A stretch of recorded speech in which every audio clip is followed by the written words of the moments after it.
So we have the question usually of how is it that you guys bottle the honey? So today we're going to kind of go over that. This is the process we use is necessarily the best process, but we found out this works better on a larger scale. If you're barely starting out, there are alternatives to this. This is just what we use, and it seems to work pretty well. So here we have the finished product, almost finished product. You see this little white stuff right here? That's just the wax. We usually go back and clean it. This was towards the end of the last one, so the wax is usually at the top. So by the time you go down, one of the last couple jars are gonna have more wax than the rest, and that's what this is right here. So usually we just go back again and clean it with a spoon all the way around to try to get as much of that out as possible, because there's a lot of people that don't like that, or think, oh, there's impurities in the honey. You won't be able to get all of it out, but you cut down on the majority of it. But yeah, they're all going to be like that. So these are the ones we use. We use glass jars on everything. The bigger ones, half gallons and gallons, come with a plastic lid, and so do the cup ones. The pints and the quarts come with metal lids. But here we have the 55-gallon drum. That's usually what we put them in once we run it through the extractor and everything. We do put it into a bigger container, skim the wax off that, then fill these ones. And then before we start heating it or anything, we also skim this one. So as you can see, there's really not that much wax on it. Don't mind the shovel. So these are the heater that we put on it because the honey will crystallize, especially since it's been sitting over winter. So we usually clean it again because the way honey works, it pushes all the impurities towards the top.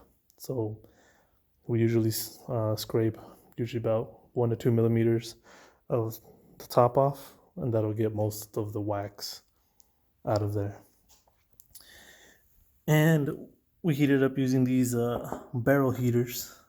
I'll also spring the bottom one, so I leave that on the bottom and then kind of keep moving the top one down until it gets all evenly warmed up. The only downside of this, they do make one. It's called the honey blanket.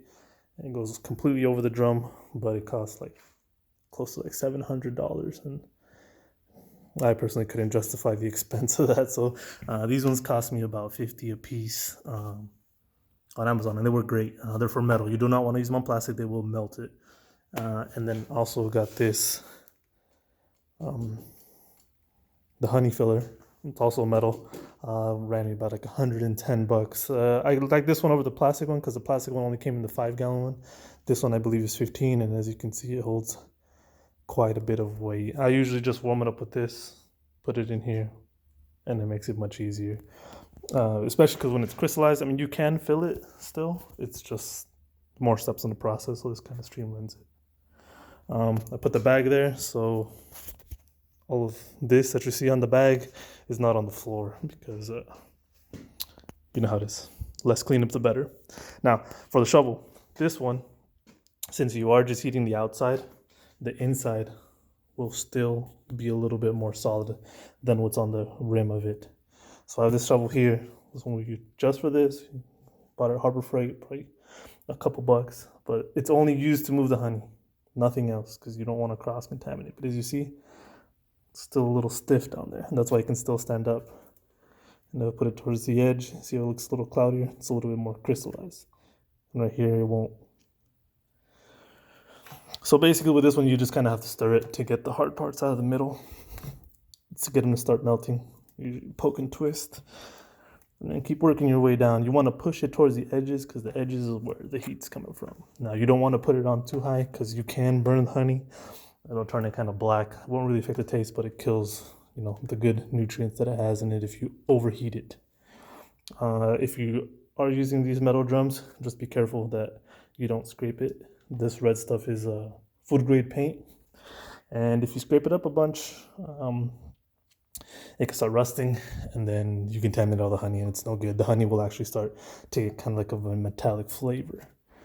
So before we even fill anything, we check them, we clean them, completely dry them out. You don't want any water in here because it'll start to ferment and it'll make the honey go bad. That's pretty much it. So this one's already full. Whenever I'm like using this, I like to cover it up just to keep the dust. I do it mostly at night because that's usually the only time I have. So close this. And looking for the lid for that one. Oh, it's over here. So close that up too. And now we go to the pouring. Now with the bigger mouth, it's a little easier. The gallon and half gallon have the same size mouth. Obviously the pint and the quart have the same size mouth, they're a little smaller. And then the cup is the smallest of all. That one you need to be more careful, especially when it's this liquid, it wants to shoot out like water, so you gotta hold it up a little bit. So I'm gonna try to do this one-handed and try not to make a mess. The Honeygate's nice because you can adjust it. Remember, it is plastic. You want to keep it as clean as possible, especially when you store it and in between rounds. So I'd like to keep a bucket of water, a wet rag, also to clean the rim. Because if you get honey on the rim and you put the lid on and you throw it in, next time you want to take it off, it's going to be really stuck. And sometimes, unless you get big old muscles, you'll get it off. But it's a needless battle. You can just wipe it off before you put it in and make your life easier. This one too, you want to wipe it off because you don't want to make it stiff every time you want to lift it the next time you come around, because the honey stays in there. It does have gaskets, and here you can kind of see the white one. Has also another one that goes inside kind of where this one rides, just to keep it from leaking. Has a wing nut to keep it nice and tight so you're not dripping. And this one, remember not to, it's not very thick, so you don't want to break it because then you have to get a new one. They're not too expensive, but still, if you break it, you don't want to buy a new one. So keep the rag handy.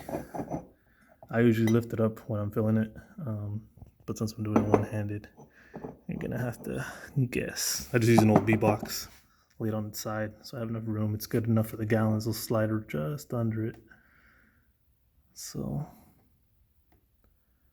lift slowly, see where it's gonna go. Remember, because it's full, it's gonna have all that pressure behind it. So this is basically it. See, it's only barely open. If you want to go faster, obviously you open it more, but you gotta be careful because it fills up fast.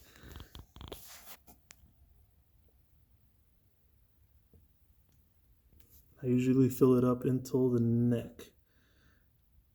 You see how it's still leaking out a little bit, but I leave that much room in there. Sometimes a little more. You don't want to fill it all the way up just because when you start cleaning them, you don't want it to start overflowing. Now since it's full, it's pushing, so you tighten the wing nut just a little bit. Because the pressure of the honey will push it this way, kind of like a flap, and it won't seal all the way. This one might have been overfilled just a little bit. So what I like to do now, let's see if I can, that'll work. Grab it and do the switch. And then grab the lids, plastic lids, foam liner. Open this one up a little bit.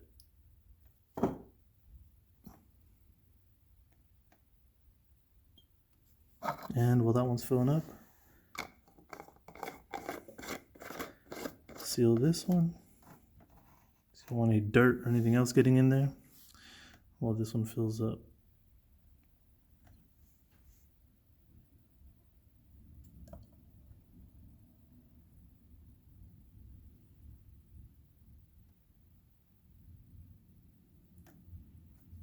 Close it, tighten a little bit. I'm only tightening it now because I'm taking time to talk. Usually I'll be bringing them in as I put them out and fill them up fast. And that's where the rag comes in. You know, if you're gonna do something else, you know, you clean it real well so it doesn't stick. And that's basically it. You can see these ones doesn't have nearly as much wax as the first ones I showed you. But that's the whole process. Jar it, take it back inside, and before we sell it to our customers, we give it another go around, clean, inspect it, make sure there's nothing that shouldn't be in here, no bee legs or anything like that, because even though it's a good protein source, it doesn't look good inside the jar. So we try to keep it as clean as possible. Thank you for watching.